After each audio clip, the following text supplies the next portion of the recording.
The Big 12 College Experience, BYU Cougars 2024 team preview on the Sports Gambling Podcast Network is brought to you by Underdog Fantasy. Underdog is giving away $15 million in Best Ball Mania 5. Sign up today using that promo code TCESGPN to claim your first-time deposit offer up to $250 bonus in cash. UnderdogFantasy.com, promo code TCESGPN. And we're also brought to you by Rhythm. Rhythm has the best eye picks and projections with their college football product. It's about to drop. Claim your 7-day free trial today by going over to sportsgamblingpodcast.com/rhythm. That is the sportsgamblingpodcast.com/RITHMM today.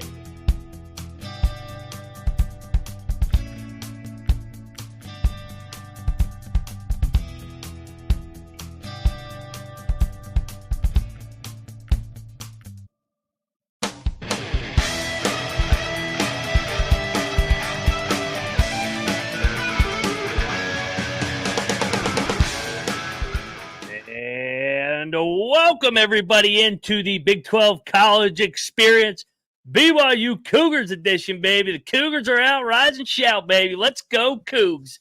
If you're wondering who you're listening to, I am Moneyline Mac, aka the former video coordinator for Bob Huggins and Frank Martin. And we're talking Big 12 and we're talking BYU. So we got to bring in the walking contradiction because he was born in Provo. He's born in Provo, BYU fans. He's got family in Ames, Iowa. He lives in Morgantown, West Virginia. He's also got family in Arizona for you Arizona fans. He is Rambling Rush, co-host of the Ryan Rush Show. What's up, Rush? And welcome back. Thank you. Everyone. You know, it's that time of summer when not a lot of sports are going on and everyone's, including athletes, are getting ready for the season. So usually, right, you plan out your surgery. So many people can see here. I've just completed my third shoulder surgery. They should now give me a punch card. The fourth one's free, apparently. But getting all this stuff out of the way, you know, we got a big college football season ahead, as we always do. So got to get this nagging injuries out of the way so we're ready to go for these games, Ryan. Indeed, Rush. And no better one to start than BYU on your tour back. Shout out to Troy. Troy's off today. We go check out. We did Baylor yesterday, and we did the Arizonas. And up next will be the C's. So we got Cincinnati, Colorado, and Central Florida. Central Florida's a C, in my opinion. Shout out to UCF fans. But let's talk BYU. I know how much you love this program, and I'm a new BYU fan because of our friendship and them coming to the Big 12. So I like BYU myself. Last year, a little bit disappointing coming into the new conference. 5-7, 2-7 league play. Most importantly, they end the season on a 5-game losing streak. Was it? Was it 5-2 finish? I think they were 5-2 and finished 5-7. Yeah. So they lose their last 5. Sitake has been there for 8 years now. Rush, the pulse on the program, just your overall thoughts as we head into year 2 of the Big 12 era. So I think from a long-term perspective, the BYU program is in fantastic shape. I mean, this is what they strive for decades, basically since Lavelle Edwards put this program on the map. Similar to a lot of, West Virginia fans that follow the show, he's their Don Nehlen, right? Kind of the guy that really got it going to what today is modern day football for BYU. And they always felt like they deserved a conference. Now, culturally, restrictions with religion, it happens at some of these universities. And I think there was always a concern, right, for how much does BYU really bring in? But as the national media has come to find out, the Big 12 conference has come to find out, hell, I mean, even in Morgantown here, we've really come to find out that now BYU is a national brand. And we've seen over time, whether it be Sarkisian, the coach at Texas, or McMahon, the Bears quarterback, you've even had a point where it was the quarterback factory and you would have non-Mormons going to BYU for the opportunity to play in that great system and know they had the ability to go pro one day or make a great potential football career, whether as a coach or anything else there. So they, historic program now in a power conference. So long-term, we're looking good, stable foundation. However, in this short term, and I think this was a concern of ours even last year before the season started, before they even went 5-2. I always said from the start, and I said this when we did the preview on Colby's show, of BYU having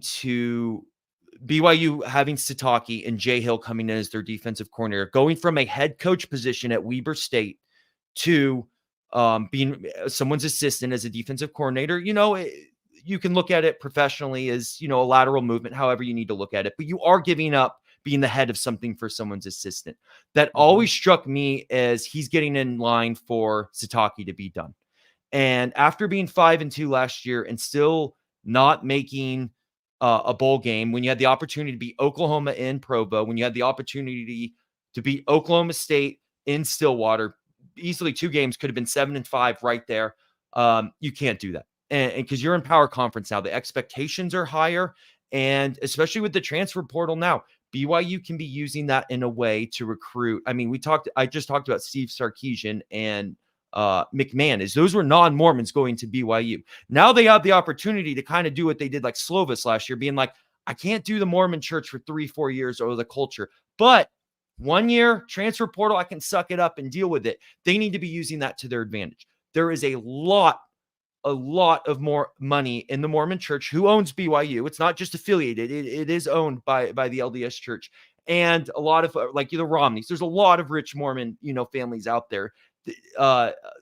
Getting people NIL should not be a problem for BYU either. And it seems like even to this day, they're still kind of trying to figure out, and I get it. You don't want to blur the lines between, church and charity, and, we're giving money to, football players. I understand that, but it can be done a little better. So they call me Rambling Rush for a reason. There's a little history foundation and short-term and long-term this for BYU. But I think the long-term is looking great for BYU. It's just this year is going to be a very make or break year for them.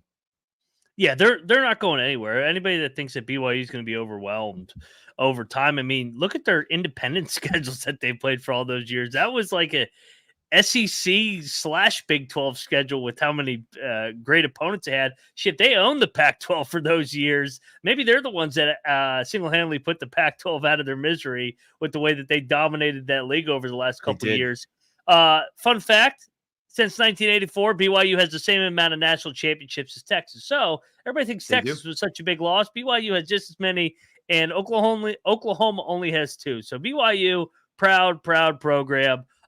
Real quick, before we touch on the offense and defensive side, Rush, you got to go over there and check out the MLB Gambling Podcast. We mentioned it. It is a boring time of year in the sports calendar these next couple weeks. So, but the MLB guys got you covered. It's about the only sport to bet on, unless you want to ride with me with the TBT coming up here next on the network. College football is around the corner, though, so the boring days are going to be over here soon. Go check out Colby and all 134 team previews. They're finishing up the Big 12 here shortly. Subscribe wherever you get your podcasts and in the SGPN app today. All righty, let's get back into Rise and Shout. The Cougs are out. BYU. We are going to go to the offensive side of the ball. Rush, last year was a little bit up and down with Keaton Slovis. Injuries really killed this team, especially on the offensive line. And we talked about that 5-game losing streak. And that's why they just were manhandled by teams like Texas and West Virginia up front. In that losing streak, Iowa State as well. What are your expectations for the offensive side of the ball with the I think this is probably the best quarterback competition in the Big 12 headed into camp. That's probably competition in terms of it could go either way. Yeah. Yes, the competitiveness behind it. So it's a very interesting dynamic in the quarterback room, right? You have Jake Retzlaff, who's the one who came in for Slovis when he got hurt, but he kind of didn't get hurt. That was a weird situation. Something happened behind closed doors that we don't know about there, but I digress. And then Gerry Bohanon coming in from Baylor. He is the redshirt senior. So you have a dynamic here where you kind of wish you could merge both of these guys, and then you'd have an outstanding quarterback. It seems like from all the research I've done and everything I'm hearing, Retzlaff is he's got his timing down. He understands the offense better. Obviously, he's been in the system for a while.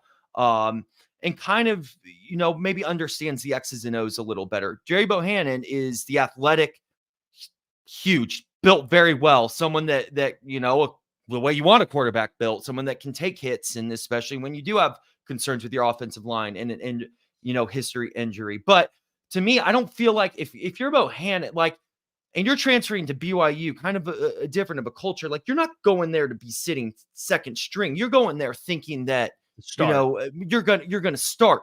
And so right now it seems like Retzlaff had, just because if he's been there, and it seems like his timing's definitely more under control. And obviously he's developed other relationships, with the wide receivers, and knows that. But this may be one of those things where, obviously they say if you have two quarterbacks, you have no quarterbacks, but we see it. I mean, Gundy last year, he still went to the Big 12 championship game, and he did a 3-quarterback system for the non-con. So I don't know if BYU exactly wants to do that, because the difference between them and Oklahoma State from last year is Oklahoma State had a legit chance of going to the Big 12, championship game, which they did. So you can be a little loose with your non-con. BYU is just trying to make a bowl this year, so you really need to win your non-con game. So they're not going to have that type of flexibility, but I think they open up against Southern Utah. Hopefully they're maybe able to go a half with each quarterback and really see what they're getting out of.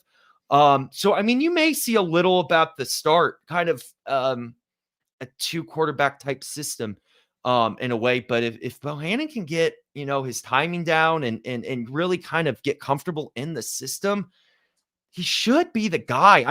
You would kind of want him to be the guy because of his athleticism. Well, and he's played in a Big 12 title game. Yeah. Once upon a time, Baylor, we just did the Baylor preview, and we were talking about, can they get back to being that dominant team in the trenches? And we joked, we're like, Bohanon was actually the quarterback, and it's just crazy how things have really gone downhill for him. But maybe a change of scenery. Slovis was not a mobile guy, so maybe he brings another element. But you do mention it is going to be kind of a quarterback room with Retzlaff being back, as well as Hillstead coming over from Utah State. So I think that's another good point too. Yeah, Bohanon's got to be the front runner. So I think you're absolutely right that he's coming over there to start. He wouldn't choose BYU unless he thought he was going to be the guy. So I will say, I think which this is a betting show, if you're to bet by the end of the season, barring injuries, of course, who's going to be the starter, I would probably bet Bohanon. Yeah. However, to start the actual season, I would not be surprised if they go Retzlaff. I think he finished the year. Yeah, he finished the year. They're going to make, you start non-con Southern Utah. They're going to at least give them the more opportunities to do that.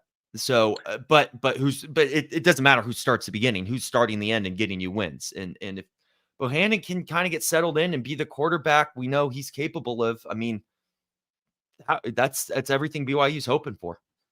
Yeah, and Rush, let me ask you this: we always talk about the quarterback because the quarterback touches the ball, but BYU's been known for more than they've had really good quarterbacks, but they've also had really good running backs. And what are your thoughts on LJ Martin coming back, and then that offensive line? Can they stay healthy? Can it be an area of strength potentially next year so that they can bring back that level of physicality that was missing at the end of the year? Well, I think they have to. Is if you're trying to figure out the quarterback situation and you just need one guy to step up, how do you do that? Is obviously you need a capable and strong offensive line, which actually historically BYU's been pretty good about. I think last year, they did have a little bit of the injury bug. I don't think it's still excuse to lose your last 5 games, especially when 2 of them were, you should have at least won one of them. That Oklahoma State game was awful. The Oklahoma State game was awful. Yeah, no, Oklahoma was, they had their opportunities there as well. And you also can't get your ass kicked by Iowa State in Provo after getting your ass kicked in Morgantown, But anyway, I digress. And that's, why we're talking about Sitake earlier. And we think Jay Hill will probably be the coach next year. But running back, Martin he's a true sophomore. And when you look at the games that he did pretty well in last year, it was the games they won, or at least were competitive in. When he disappeared, it showed in the result. And there's nothing that can get a quarterback going more than a running back that's, we're assuming the offensive line's good because we know line's the foundation on both sides, making that assumption. that can give a quarterback a little relief and a little more time in the pocket. And he's more than capable of doing that. I know he was a little banged up last year too. I mean, you're a running back that's going to happen, but I mean, he's young, he's versatile. If he can really get going in this system and have this breakout sophomore year, he's the X factor on the offense. By far. I think the stats are going to align similar to what they did last year. Is if he's having a good game, then it's going to be a win. If it's been a tough game for him, it's probably a loss. Complimentary football, baby. What Yep. a concept that some of these teams need to remember to run the fucking ball. Defensive side, you mentioned it. Jay Hill comes over from Weber State last offseason. Last year, I think that we just assumed that they were going to fit right in right away into his new system. Usually it takes a year with the new coordinator. Do you expect a big jump? Because Jay Hill's a good coach. I mean, you've mentioned it that you think he could be the next coach if Sitake steps down or they decide to go in a different direction. Jay Hill kind of fits there. But in order to do so, the defense has got to take a jump this year. They do. And when you look at last year, is the games they did win, I mean, they kind of outscored the opponent. People were really excited about Jay Hill coming in and showing what he was capable of doing. BYU had a tendency defensively, and I think historically, right, since it was the quarterback factory and very offensive reliant, was kind of just keep the ball in front and don't mess up, right? Do just enough to have our offense be able to take over the game and win there. And so people were excited about Jay Hill's aggressiveness and his ability to come in and really mix it up, play a defense where everyone wasn't, flat on their heels and, could do a lot more scheming. However, a lot of points were given up. I think, right, minus the Sam Houston game, which, they gave up 0. I think 29 points per game. Yeah, and that's not good either. I think the next lowest was when they beat Texas Tech, 27 to 14. So, you got to find that fine line, as they like to say, of aggressiveness and, hey, sometimes we just got to keep the ball in front. Our offense is doing well. Sometimes it's just better that, Bill Belichick mentality of bend, don't break. It's okay if we give up, 3 field goals. What's 3 field goals to, a couple touchdowns? You're still on top of it at the end of the day. So it's committing to one side. And like we said, is we see Jay Hill, probably filling in for Sitake, but that's also dependent on him meeting expectations and having a good year. It was, like we said, a little disappointing last year. And all coaches on that staff had to go back to the chalkboard this offseason and figure a couple things out. So, if Sitake doesn't survive, maybe his whole staff doesn't survive either. So this is our theory is heavily reliant on Jay Hill and that defense coming into their own year 2 here and settling in and being that defensive mind he wanted. So, we'll give him a pass year 1, new schemes and that stuff takes a second. You've been in college athletics yourself, Ryan. It takes a second to get guys to buy in and that sort of thing. But this is the no excuses year. And it's still, I know, I guess I can speak for my dad, disappointed that they don't even make a bowl game last year. And that still sits with people. That Oklahoma State leaves a bad taste in your mouth for the following year. And so, this staff and defense, everyone needs to be held higher accountable and everyone needs to play better across all sides of the ball. Yeah. And real quick, I got to hit an ad, but I know that like the bowl games have like, the value is not what it used to be, but for a program like BYU, and we could say at West Virginia too, you should be in a bowl game every year.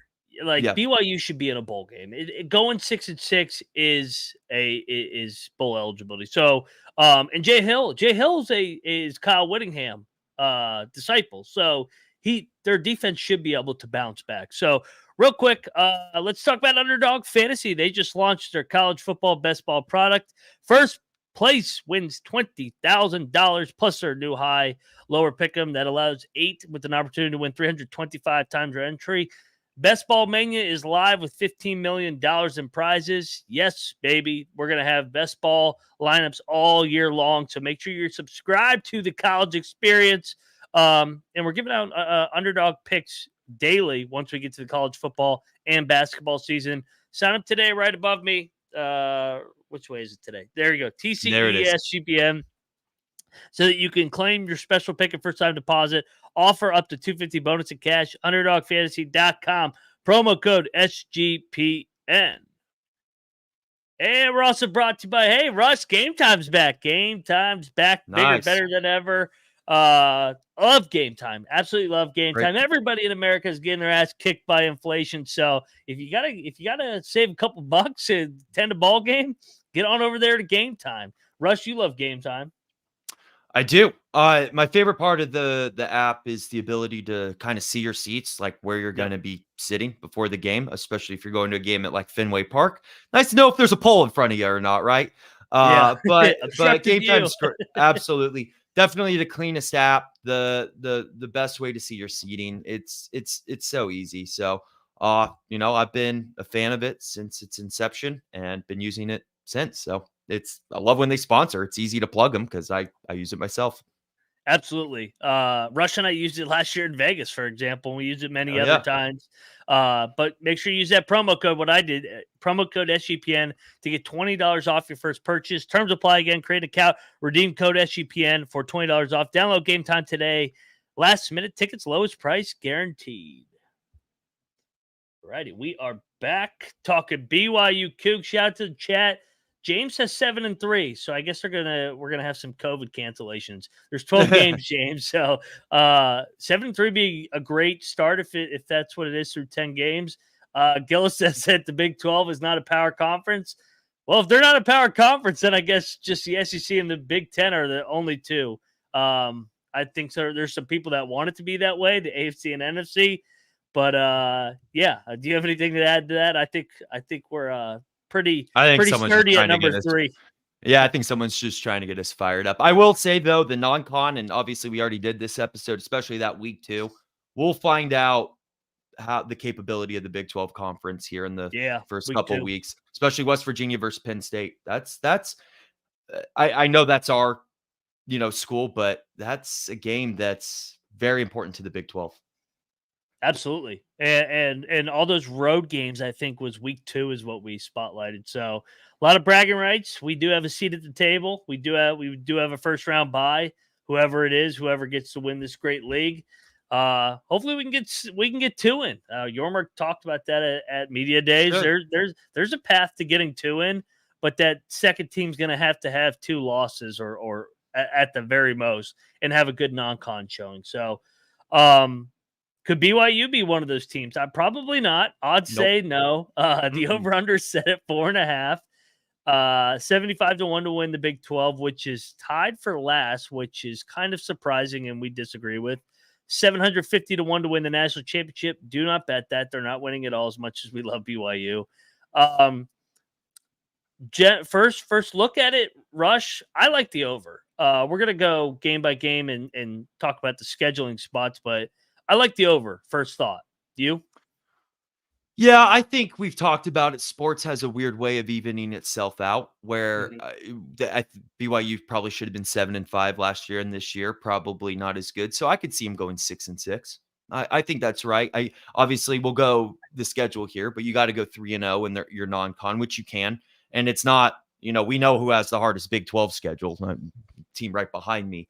And their Big 12 schedule is not terrible, and they're catching some teams at the right time in Provo, kind of in that trap spot. I think it's actually set up pretty well for BYU.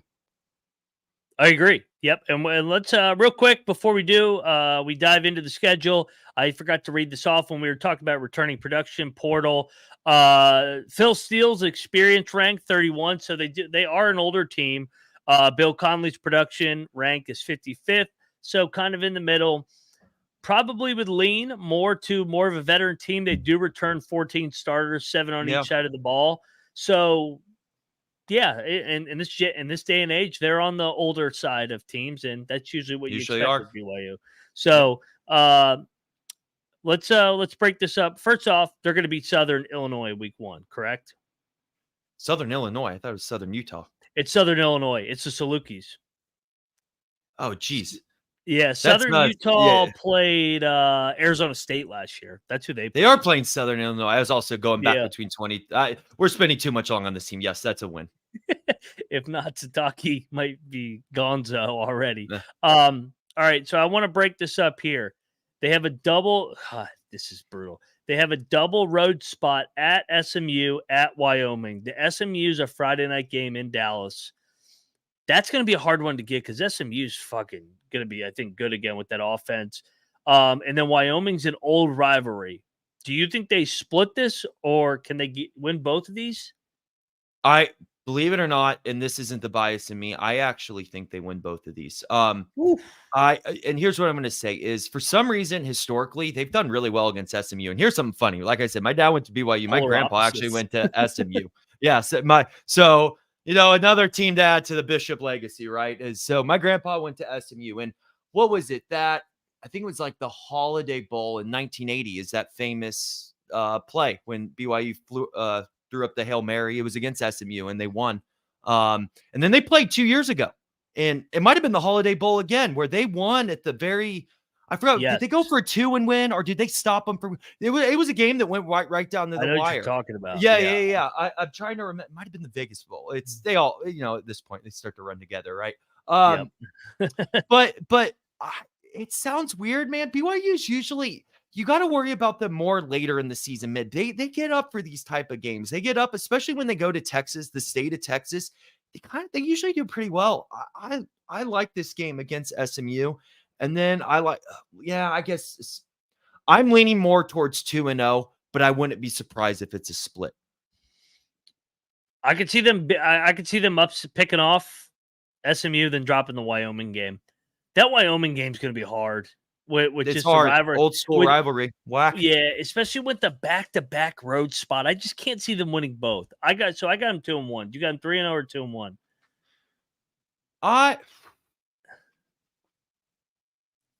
You're right. 2-1. That's a tall task. It's BYU. You can't expect perfection. I've lived. I've lived this. They're 2-1. They'll beat SMU. It'll be a grinded out 28-21 game. And then Wyoming, they're due to beat BYU. They'll beat them pretty good in Laramie. Call me crazy. I think they can win this next game.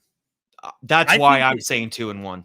I think they beat K-State in Provo because K-State will be coming off the Arizona Friday night game, and they play Oklahoma State the next week, which I agree with you. So I agree with you. They beat Kansas State. Did they beat K-State then lose to Baylor on the road? Yeah. At Baylor, yeah. That game seems like whoever's the home team's going to win. That's actually starting to kind of become a little good rivalry. Some people are calling it the altercation, the Baptists versus Mormons. So I love it. It's a good one there. Yeah, I think. All right, so we're in agreement. 3-2. 3-2. I like it. And Troy and I talked about this. Each team gets 2 byes, which is nice in the Big 12. The second stint, so the second third of the season here, they're 3-2. This is a big part of their schedule here, man. They come out and they have Arizona and Oklahoma State at home, and then they're at UCF. This is a hard 3-game stretch out of the bye. I think I'm going to go 1-2. I think they split those home games, and then they lose at UCF. You're right. I think you're right. And then even though you got a bye after, you got Utah on deck.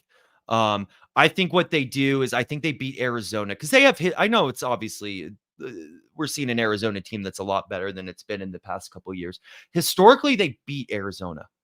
Though, I mean, they'll occasionally, slip up to them. But that's actually, they have a history with playing Arizona. They used to open up when Rich Rod was at Arizona. They opened the season up a lot against them. So I think they beat Arizona. They'll lose to Oklahoma State in Provo. That's a sweet Friday night game. I love the Yormark move to put that game at 10:15 on Friday.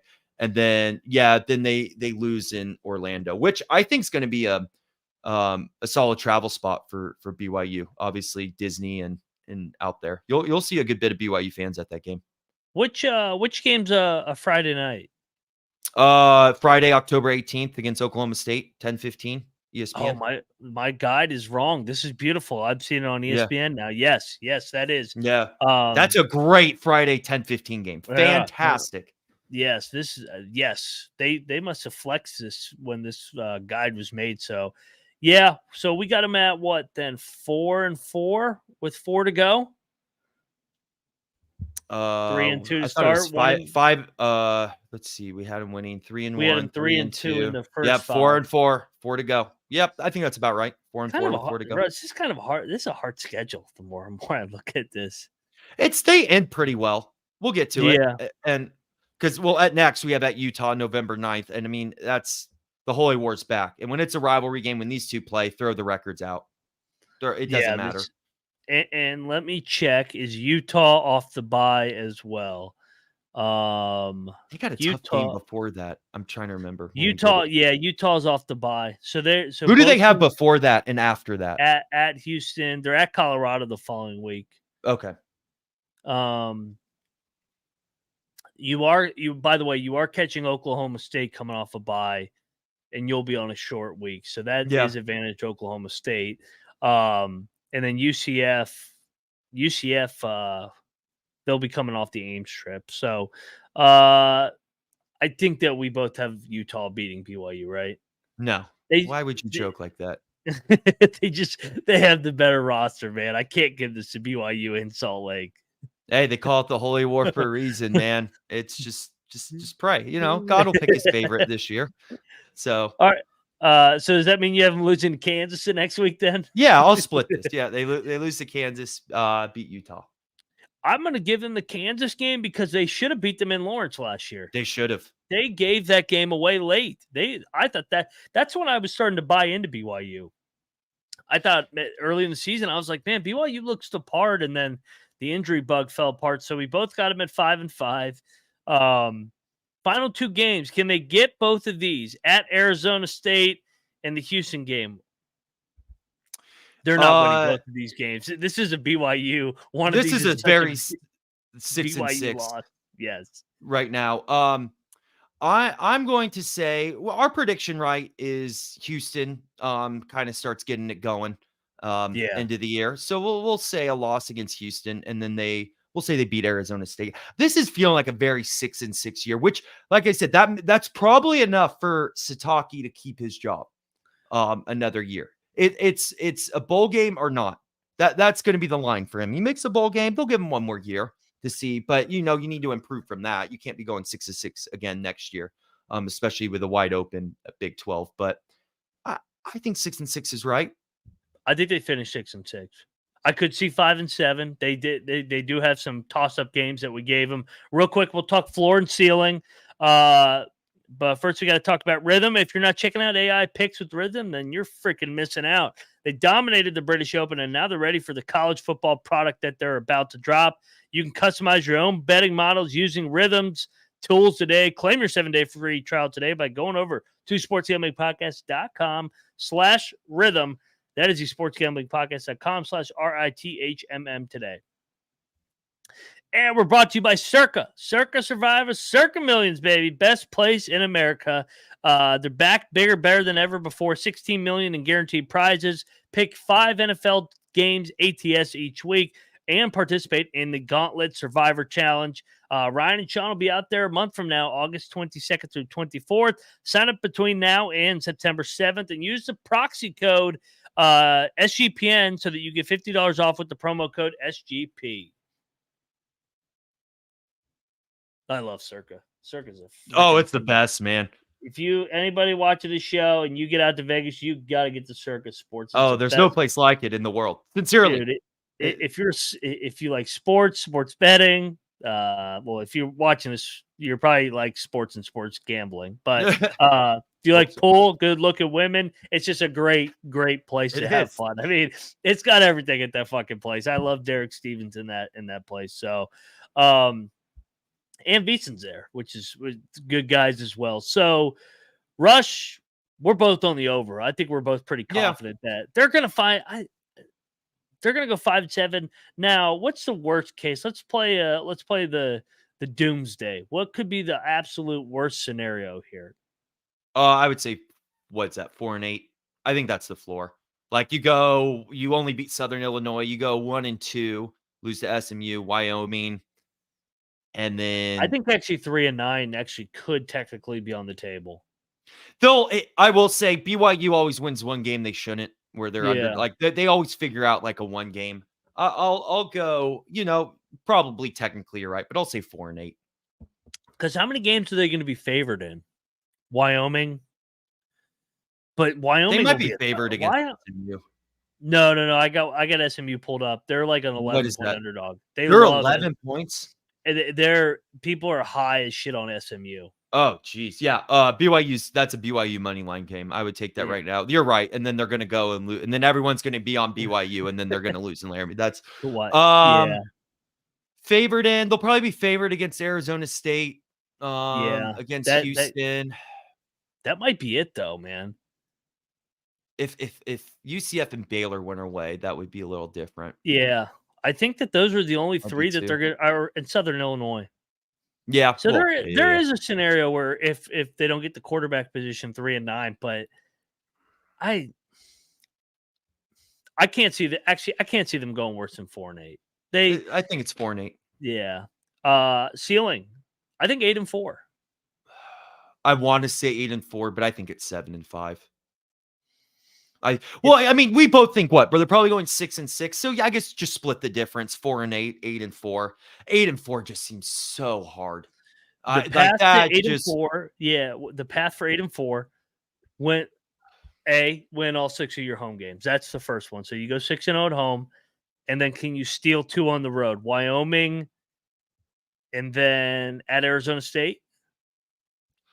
I mean, like I said, I'm not talking about on paper. Throw the Holy War in there, man. Like it's a that's a rivalry game. Like True. Even one of those. So at Wyoming, at Utah, or at Arizona, you win 2 out of 3 there and win your home games.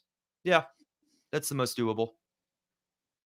No value 75-1 to win the Big 12. I can't see it. No, it's just they're just trying to grab your money. That's why it's 75. But they're not winning the Big 12. I do think, though, this expanded playoff helps a team like BYU, like the one in every 5 to 6 years where they have we got to see him settle into the Big 12 a little more. It might have, there's Chad G, take my money, let it rip. But, it'll be interesting to see how they settle in the Big 12. They first got to make sure that they have the right person leading the team and a coach. But once you get the coach right and they can really settle in, I think BYU's going to have a chance every year. They got to find their Kyle Whittingham. That's what they got to do. They got to find their next Lavelle Airwoods. Yeah. Yeah. It can happen. BYU's been there. They have also a shout out. It is Pioneer Day. So good thing we're doing BYU Day. It's a state holiday for all those that may not be aware of Pioneer Day. It's when the Mormons officially made it to Utah. I heard a joke, and this was actually in Utah. So don't hold it against me. They're like, oh, did you know 3 states actually celebrate Pioneer Day? And you're like, oh, what do you mean 3 states? It's like Utah, obviously the day they got there, Wyoming, the day they left, and Nevada, the day they never came. So there's my there's your history lesson, everybody, with Rambling Rush on the Cougars.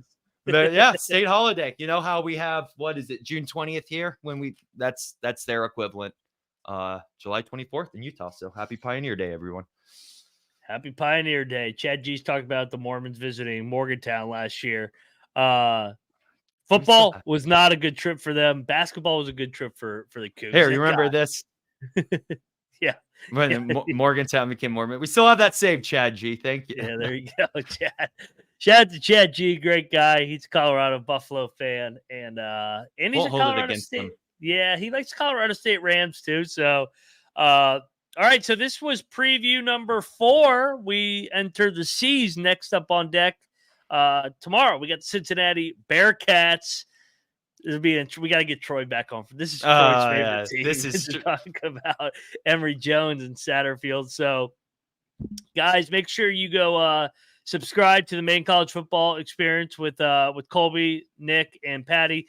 They are midway through all 134 team previews. Check out the College Basketball Experience, going pretty much live there daily with coaching interviews and the TBT, and do some Olympic stuff. Go check out the not the Rambling Rush, the Ryan and Rush show you can go check out Rambling Rush too. He has his own podcast, Life. Why am I drawing a blank? The Ryan and Rush show. I mixed you up. Yeah, I know. I'm getting my words twisted now. But you can go check out Rush's other podcast, The Rambling Rush Show. And also go check out the Main Sports Gambling Podcast. Rush, before we get out, anything you want to add? No, man. Hey, West Virginia doesn't play them this year, so go Cougs. Rise and shout. The Cougs are out.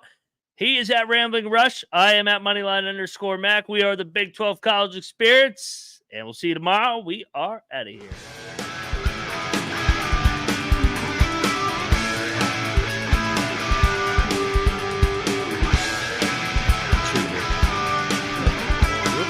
For the Mormons out there. Root beer.